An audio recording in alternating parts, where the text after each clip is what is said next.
Niños y niñas de CARU, hoy es día jueves 7 de mayo y vamos a trabajar con la historia. La historia que se construye en un mundo, en una localidad, está construida por humanos. Por eso no podemos dejar al margen nuestra propia historia para construir la historia. Y desde lo más básico vamos a partir con una línea de tiempo.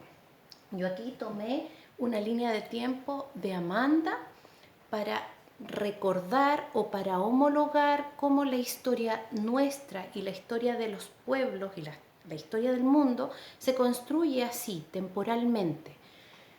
Aquí no se ve la historia completa de Amanda, pero cuando era más chiquitita era un bebé, después fue creciendo y ahora estamos hasta nuestros días. Si pusiéramos años, pondríamos desde el año 2012, que es el año cuando ella nació, después 2014, 2016, 2018, hasta llegar al año 2020 y contar la historia que ella vive hoy.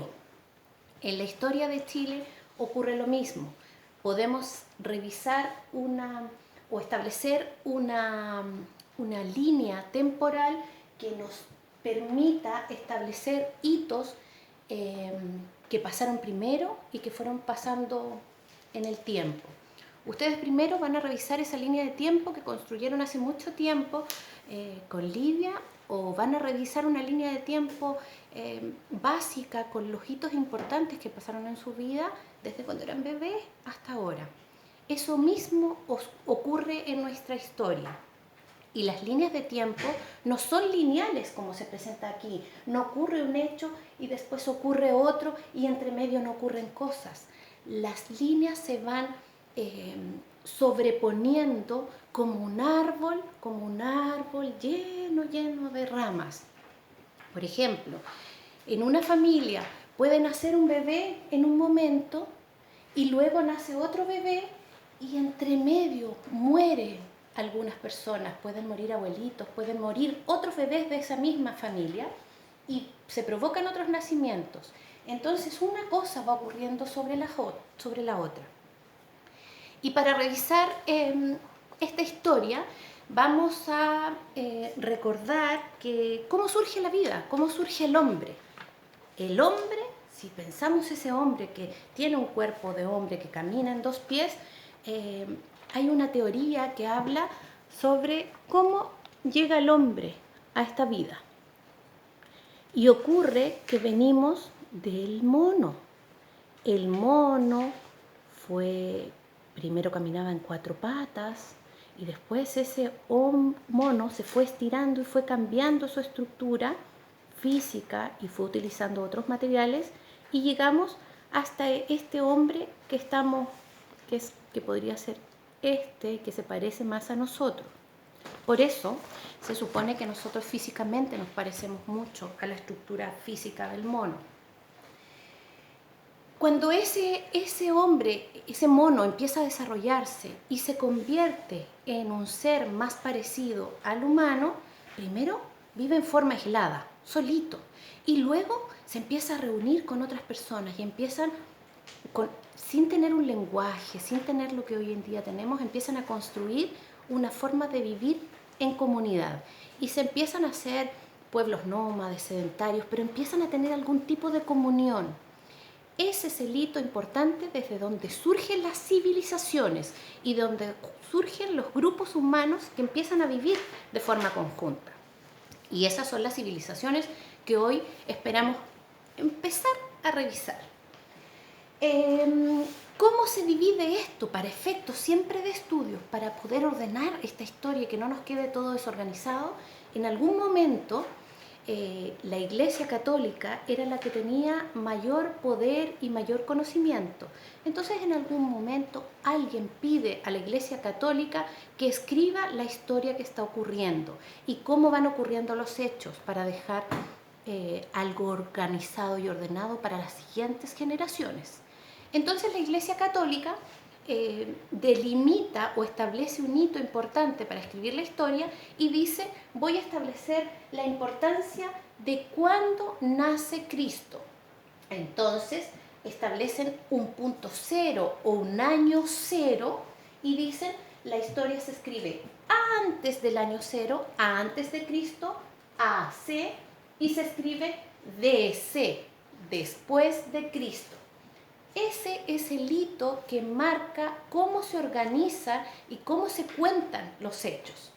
Desde aquí en adelante los números van en positivo, 1, 2, 3, 4, 1, 2, y hasta seguir hasta el año 2020. Y de aquí hacia atrás los números van descendiendo, 1200, 1500, 3500, etcétera, etcétera, etcétera. Cuando surgen las distintas civilizaciones, surgen en distintos momentos. Por ejemplo, hacia el año 3500 antes de Cristo surgen las primeras civilizaciones chinas. Pero entre medio surgen otras civilizaciones que también tienen mucha importancia. Nosotros, para este periodo, vamos a estudiar las civilizaciones griegas, romanas y los pueblos originarios. Con tercero básico vamos a revisar Grecia y Roma, porque tienen alto impacto en nuestra vida actual, y con segundo básico vamos a volver sobre los pueblos originarios. Si revisamos algo de Grecia, Grecia aparece la civilización cerca del 1200 más o menos antes de Cristo y se mantienen hasta como el 500 después de Cristo. Sobrepasan el nacimiento de Cristo. Están antes y después. Y antes que eso, en nuestro país existían los pueblos originarios, que se dice que algunos existían en el año 1500 antes de Cristo y llegan hasta como el 1500 después de Cristo. ¿Se fijan? No es que una civilización existió, se murió, se extinguió y nace otra, sino que se sobreponen. Lo que ocurre es que esta evolución de hombre, empieza a juntarse, a reunirse y empieza a formar civilizaciones en distintos lugares. Y así se empiezan a agrupar y se empieza a generar esto. ¿Por qué nos vamos a enfocar en los griegos y los romanos en tercero básico? Porque son muy importantes y nos han dejado un legado muy importante en nuestra historia. ¿Y por qué nos vamos a enfocar en segundo básico con los pueblos originarios? Porque son parte de nuestra historia y debemos conocer primero nuestra historia para después salir al mundo. Nosotros el año pasado estudiamos harto de los pueblos originarios y el desafío para hoy, para segundo y para tercero básico, es que en sus cuadernos de historia van a hacer un punteo de todo aquello que recuerdan de los pueblos originarios. ¿Qué pueblo es el que más recuerdan? ¿Cuáles eran los pueblos que estaban al borde del mar? Entonces, ¿cuáles eran pescadores? ¿Cuáles, por el contrario, estaban cercanos a la cordillera y entonces se dedicaban a recolección de frutos, a los animales, pero no pescaban? ¿Cuál fue el pueblo que más les impactó? ¿Cuál es el pueblo que más les pareció interesante? Recordar información y hacer un punteo. Y para tercero básico, además, porque son más grandes y les va a tocar un poquitito más de tarea, vamos a revisar hitos importantes, hechos importantes o legados importantes que nos entregaron ellos. Por ejemplo, la democracia. La democracia, que es el poder que está en manos del pueblo, es un legado de los griegos. Pero podríamos cuestionarnos, ¿tenemos realmente democracia? ¿Tenían ellos realmente democracia? Ellos tenían esclavos, tenían muchos esclavos. ¿Habrán sido democráticos realmente?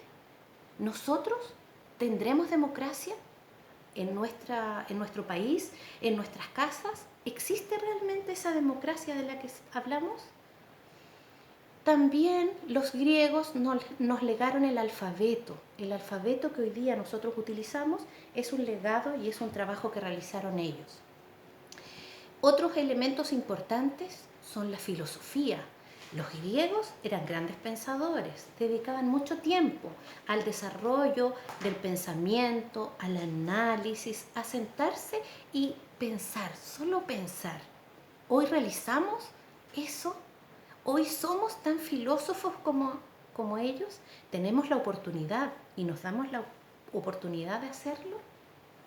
Otro elemento importante de los griegos son los Juegos Olímpicos. Ellos también nos legaron estos juegos que se realizan cada 4 años.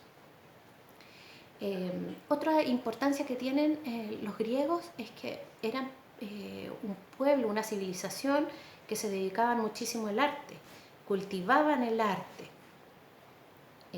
Hoy nosotros lo realizamos, ¿con qué frecuencia? Entonces los desafíos son ellos. Para segundo básico y tercero vamos a hacer un punteo de aquella información que recolectemos de nuestro recuerdo, de nuestro corazón en relación a los pueblos originarios.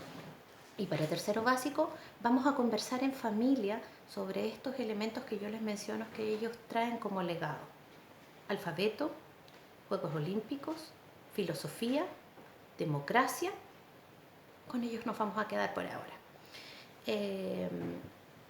No olvidemos recordar que la historia, igual que cuando vimos que el planeta tiene 70% de agua y 30% de tierra, y eso también está representado en nosotros, la historia del mundo completa también está representada en nosotros y en nuestras familias. Por eso esta línea de tiempo que tiene que ver contigo como ser humano también se vincula con la línea de tiempo que tenemos en la historia de los pueblos. Pasito a pasito vamos a ir trabajando en esto. Y seguramente en las clases siguientes podemos separar trabajo distinto para segundo y para tercero. Pero es interesante que aquellos niños de segundo que se motivan con la información de tercero igual la vean. Y aquellos de tercero que se motivan con revisar lo de segundo también lo hagan. Les dejo un abrazo, un beso gordo y muchos cariños.